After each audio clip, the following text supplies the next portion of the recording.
Excuse me, do you speak English? No. No English? お客様どうぞ。お客様ご来店です。お客様です。 आप लोग मजबूरी में ब्रिटिश के लिए लड़े, आप अपनी मर्जी से भारत के लिए लड़िए, क्योंकि ये आपका अपना देश है। Welcome to Japan. Calcutta British India की कैपिटल थी। ब्रिटिश ने इससे दिल्ली ले जाने का फैसला किया और 23 दिसंबर 1912 को कैपिटल का ट्रांसफर हुआ। उस दिन दिल्ली के चांदनी चौक में सेरेमनी के दौरान वायसराय लॉर्ड हार्डिंग पर एक बम फेंका गया। लॉर्ड हार्डिंग बच गए, लेकिन उनका माउथ जो हाथी चला रहा था वही के वही शहीद हो गया। इस हमले ने ब्रिटिश एडमिनिस्ट्रेशन को हिला दिया। जल्दी ही आमिर चांद, अवध विहारी, बसंत कुमार बिश्वास और भाई बाल मुकुंद को गिरफ्तार करके सजाई मौत दी गई। ब्रिटिश ने मास्टरमाइंड पर 1 लाख का इनाम रखा, जो आज के टाइम में लगभग 10 करोड़ की बराबर है। लेकिन असली मास्टरमाइंड बच निकल गया। उसने अपने आप को राजा P.N.T. टैगोर बताया, जो Nobel prize winner Rabindranath Tagore का दूर के रिश्तेदार था, और एक झूठी कहानी बनाई कि वो कभी का जापान विजिट अरेंज कर रहा है।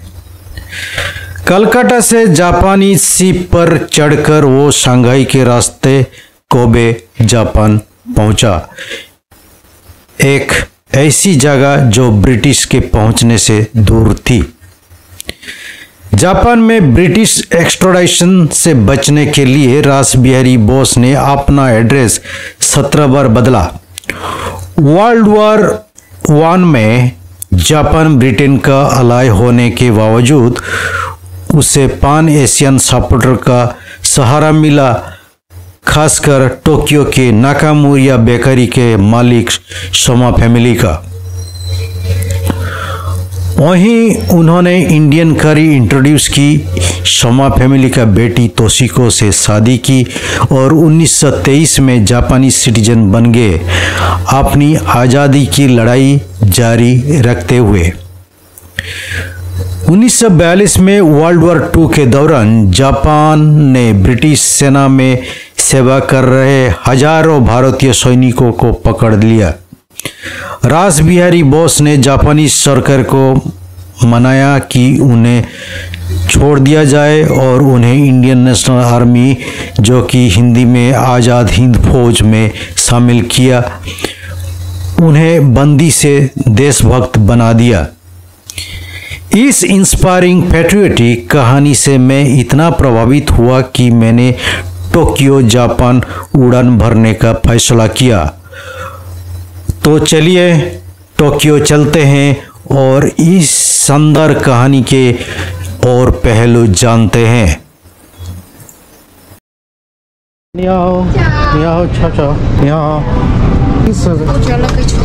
Okay.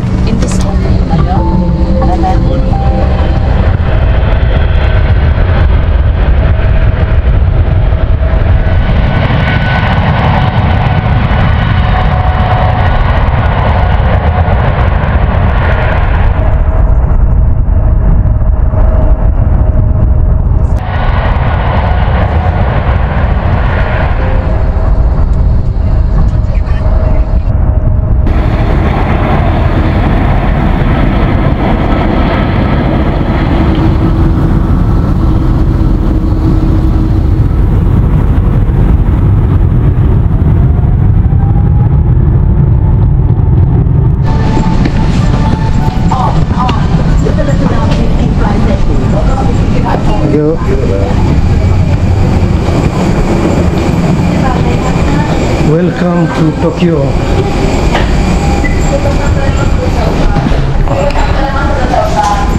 Welcome to Tokyo, Japan. Flight landed 1:30 in the morning. Welcome to Tokyo. Thank you. Arigato. Welcome to Japan. Welcome to Japan. Thank you. Welcome. Thank you.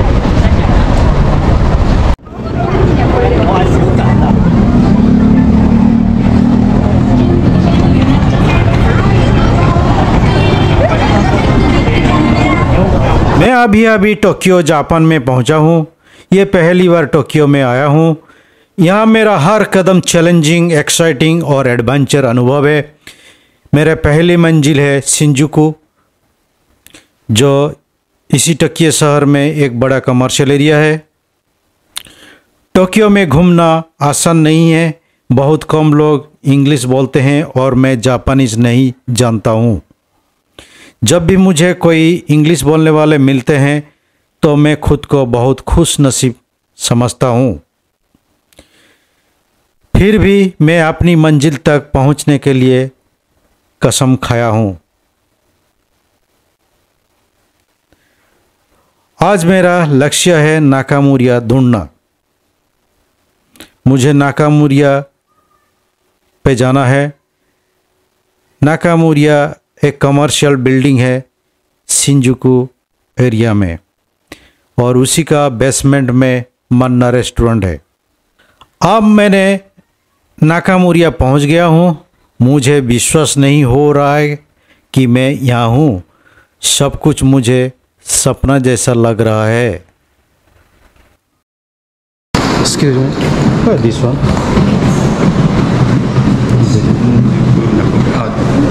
This one? This building, whole building is Nakamura.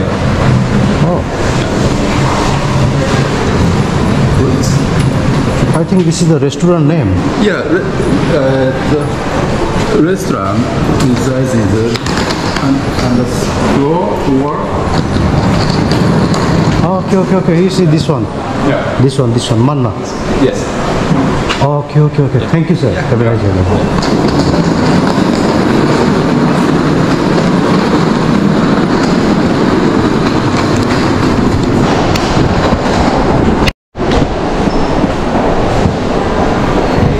दोस्तों देखो, यही है मन्ना restaurant Tokyo city में, जहां रास बिहारी बोस, जो Indian independence league और आज़ाद हिंद फौज के फाउंडर थे, उन्होंने 1927 में पहली बार इंडियन चिकन करी यहाँ इंट्रोड्यूस की थी। कमाल है ना। मैं बहुत एक्साइटेड हूँ। चलो धीरे धीरे अंदर चलते हैं और एक्सप्लोर करते हैं।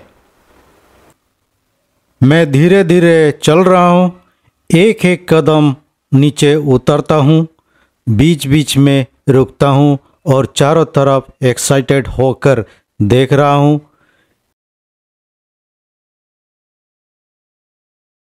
ये देखना एक अलग अनुभव है मेरा ज़िंदगी में, और मुझे बिलीव नहीं हो रहा था कि जापानीज लोग कितनी शांति से लाइन में बैठे अपनी बारी का इंतज़ार कर रहे हैं ताकि इसी मन्ना रेस्टोरेंट के अंदर जा सके और अपना इंडियन मील एंजॉय कर सके। रेस्टोरेंट के बाहर कुर्सियां सही तरह से लगी हुई हैं ताकि मेहमान खड़ा ना रहे या एंट्रेंस पर भीड़ ना हो। मैं भी उनके साथ बैठ जाता हूं अपनी बारी का इंतज़ार करते हुए। मैं एक सुंदर दृश्य देखता हूं। जापानी लोग शांति से बैठे अपनी बारी का इंतज़ार कर रहे हैं। सब कुछ बिल्कुल व्यवस्थित है। ये उनकी अनुशासन और सम्मान की गहरी संस्कृति का प्रमाण है। लाइन धीरे धीरे आगे बढ़ रहा है। एक मेहमान जाता है, दूसरे का स्वागत होता है। कोई आगे बढ़ने की कोशिश नहीं करता, कोई शिकायत नहीं करता।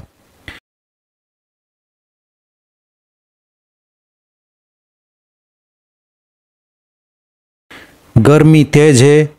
कुछ बुजुर्ग मेहमान हाथ के पंखे से हवा ले रहे हैं, लेकिन सब में शांति और संतोष है। सोचने पर हैरानी होती है कि ये लोग रास बिहारी बोस की इंडियन करी खाने आए हैं, बिल्कुल वैसे ही जैसे लोग 1927 में आते थे। अपने आप को इस पल का गवाह बनने पर एक भारतीय होने के खातिर गर्व महसूस कर रहा हूँ। जापान और जापानीज लोगों का इंडियन डिश के प्यार के लिए मैं शुक्रिया अदा करता हूँ। उनकी विरासत सिर्फ इतिहास की किताबों में नहीं बल्कि यहाँ के स्वाद, सुगंध और परंपरा में भी जिंदा है। ये लोग कोई टूरिस्ट या इतिहास का शौकीन नहीं है, ये आम जापानीज नागरिक हैं जो एक पसंदीदा खाने के लिए यहाँ आते हैं।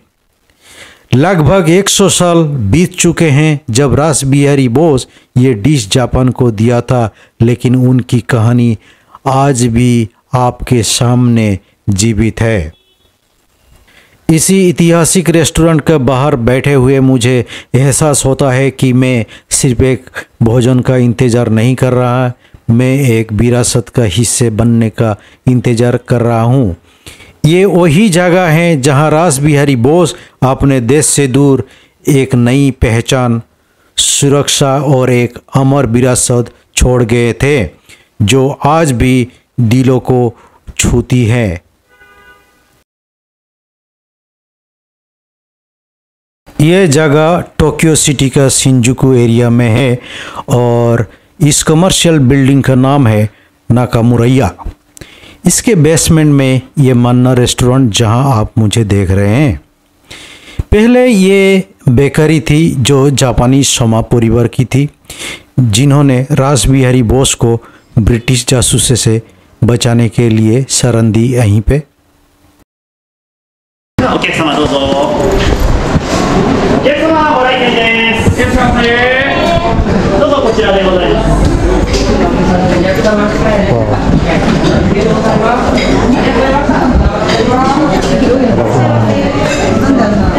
こちらのお席へどうぞ。ご来店ありがとうございます。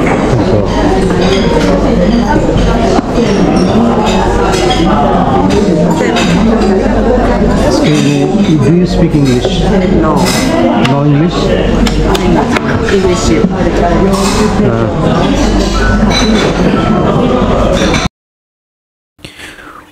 1915 से 1918 के बीच रास बिहारी बोस लगभग एक भागोड़े की तरह रहे। अपने घर 17 बार बदलना पड़ा ताकि गिरफ्तार से बच सके। उस समय जापान पहले विश्व युद्ध में ब्रिटेन के साथ ही था और उन्होंने रास बिहारी को डिपोर्ट करने की कोशिश भी की, लेकिन रास बिहारी ने ये छुपने और ढूंढने का खेल ख़त्म कर दिया जब वो जापानीज नागरिक बन गए।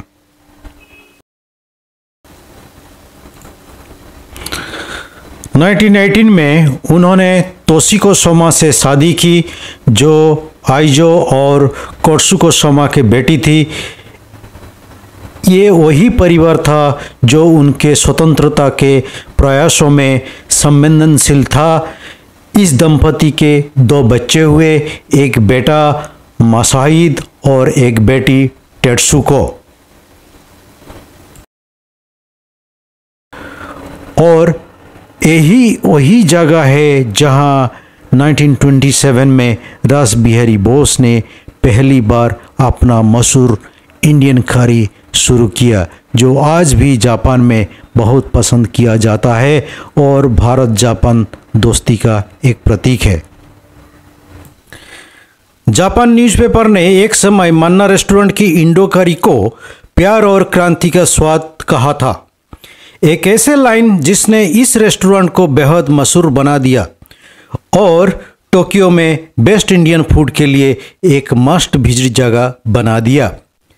जैसे जैसे ये बात फैली, पूरे टोक्यो से लोग इसी असली इंडियन करी का स्वाद लेने आने लगे। बिजनेस इतना बढ़ गया कि जापान की पहले फूड कंपनी जो जापान की स्टॉक एक्सचेंज पर लिस्ट हो गया। अकबर अक्सर रास बिहारी बोस के इंपेरियलिज्म के खिलाफ संघर्ष और उनकी तोशिको के साथ प्रेम कहानी के बारे में लिखते रहे। इसने उन्हें बॉस ऑफ नाकामुरिया के नाम से मशहूर कर दिया और उनकी इंडो करी एक नेशनल सेंसेशन बन गई। 1945 में रास बिहारी बोस के देहांत की कई दशकों के बाद भी मन्ना रेस्टोरेंट की इंडो करी जापान में एक प्यार और फेमस डिश बना हुआ है। ये मन्ना रेस्टोरेंट 2015 में रिनोवेट हुआ और आप यहाँ एक समय में 100 से ज़्यादा मेहमानों को बैठाया जा सकता है। आज भी ये हर साल लगभग 6 बिलियन डिशेस सर्व करता है। उनके योगदान के सम्मान देते हुए जापानी सरकार ने रास बिहारी बोस को एक विदेशी को मिलने वाला अपना सबसे बड़ा सम्मान दिया, the second order of merit of the rising sun. 1916 से 1941 तक जापान के प्रवास के सालों में यहीं इसी शहर टोक्यो और इसी जगह पर जहां मैं आप बैठा हूं, रास बिहारी बोस एक सुरक्षित लेकिन असामान्य जीवन जी रहे थे। उन्होंने एक जापानी महिला से विवाह किया, समाज में एक रेस्पेक्टेड पॉलिटिशियन के रूप में खुद को एस्टैब्लिश किया और ब्रिटिश के खिलाफ प्रचार जारी रखा। वो ऐसा था जैसा कि एक हाथ में टोक्यो के मन्ना रेस्टोरेंट की गर्मा गर्म इंडियन चिकन करी का कटोरा था और दूसरे हाथों में भारत माँ को ब्रिटिश के शोषण और अत्याचार से मुक्त करने का अटल संकल्प। फिर आया वर्ल्ड वॉर सेकेंड का अंधेरा। जापानी सेना ने लगभग 67,000 भारतीय सैनिकों को गिरफ्तार करके अपने कब्जे में लिया था, जो ब्रिटिश इंडियन आर्मी का हिस्सा था। 1942 में रास बिहारी बोस सिंगापुर पहुंचे, जहां हजारों थके हुए भूखे निराश भारतीय बंदी सैनिकों का समुंदर एक कैंप के गहरे में कैद था, जैसा ब्रिटिश उन्होंने पूरी तरह भूल ही गए। रास बिहारी बोस वहां उनके एक साथी और भारतीय के रूप में आवाज लगाई, आप लोग मजबूरी में ब्रिटिश के लिए लड़े, आप अपनी मर्जी से भारत के लिए लड़िए, क्योंकि ये आपका अपना देश है। ये शब्द बिजली का तरह चले। थके हार सिपाही जाग गए, उनकी आंखों में एक नई चिंगारी भड़क उठी। इसी आग में से जन्मा आजाद हिंद फौज, इंडियन नेशनल आर्मी। 1943 रास बिहारी बोस जानते थे कि उनकी सेहत और उम्र बैटलफील्ड में लीडरशिप देने की अनुमति नहीं देगी। उन्होंने पुकारा एक ऐसी नाम जो तूफान ला सकता था, वो है सुभाष चंद्र बोस। सुभाष चंद्र बोस जो जर्मनी में इंडियन लेजियन के साथ संघर्ष कर रहे थे, उन्होंने रास बिहारी बोस का ये इनविटेशन स्वीकार कर लिया और मौत को चुनौती देते हुए समुद्र और आकाश के खतरनाक सफर से साउथ ईस्ट एशिया पहुंचे। जुलाई 1943 को आज़ाद हिंद फौज का पुनर्जन्म हुआ। सुभाष चंद्र ने नया डिसिप्लिन, एकता और साफ दिशा दी।